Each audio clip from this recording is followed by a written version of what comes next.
তো এবারে আমরা বুঝবো পার্টিকেল ইন 1D। তো পার্টিকেল ইন 1Dটা কি, একটা বক্স আছে ধরে নিলাম, ঠিক আছে।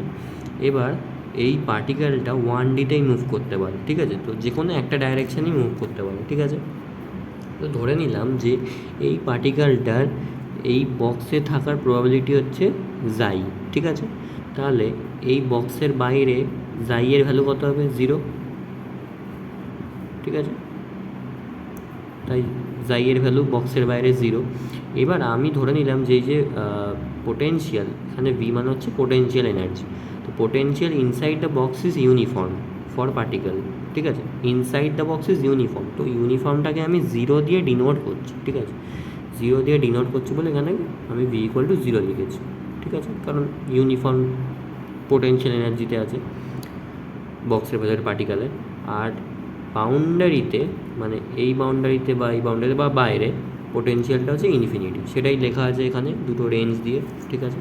তো এটা ফার্স্টে জানা যেটা আমাদের দরকার সেটা হচ্ছে আমাদের শ্রোডিঞ্জারের টাইম ইন্ডিপেন্ডেন্ট ইকুয়েশনটা জানা দরকার, যেটা হচ্ছে দিস ওয়ান, ঠিক আছে।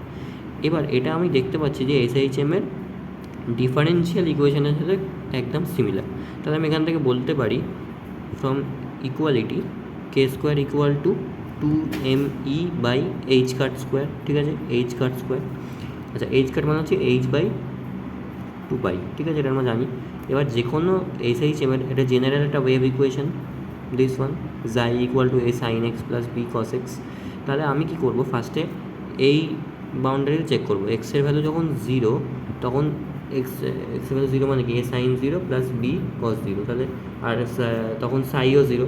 দেখ ভালো করে, এক্সের ভ্যালু যখন 0 তখন জাইয়ের ভ্যালুও 0, কারণ পার্টিকেলের জাই একমাত্র ভেতরেই থাকার প্রবাবিলিটি আছে, বাইরে তো পার্টিকেলের জাই 0 হবে, তাই না। তাই জন্য বাইরেও 0। তাহলে বি ইকুয়াল টু 0 এখান থেকে আমি পেয়ে গেলাম। নেক্সট যদি আমি এক্স ইকুয়াল টু এলে চেক করি, সেখানেও জাই 0 হবে, আর অলরেডি বি আমি 0 পেয়ে গেছি। তাহলে আমি যদি ইকুয়েশনে বসাই তাহলে আমি পেয়ে যাবো কি a sin k l equal to 0, ঠিক আছে। তাহলে এবার 0, এবার আমি সাইন আছে, তো সাইনটাকে তুলতে হবে, তাহলে কী করবো, সাইন n পাই, সাইন n পাই এর ফর্মুলাই হচ্ছে 0।